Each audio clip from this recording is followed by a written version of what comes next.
This exercise, we're lying down on the side, we take the bottom knee, we'll pull it in. We want to flex the bottom hip to stabilize the pelvis. Here we'll reach over, grab the foot with the top hand. First thing we do is we go into the extension as much as we can. Once we cannot go into the extension anymore, we flex the knee. As we let go of that flexion, we go more into the hip extension. This for 1-1. For 2-2, we're going to go 1, 2, and then 1, 2.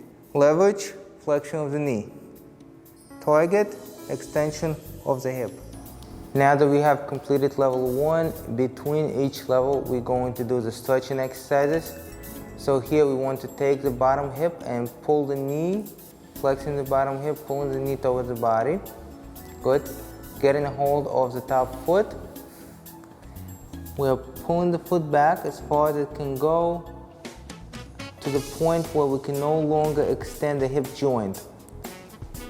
Now here we're going to work on extending the hip joint further by articulation of the knee. So let's pull the foot to the buttock. As we're letting go, extend the hip more. Pull the foot to the knee. Extend the knee. As we're letting go, extend the hip more. Once again, flex the knee. Extend the knee, and as you extend the knee, extend the hip a little bit more. Good. And let's switch over on the other side and do the same thing on the other side.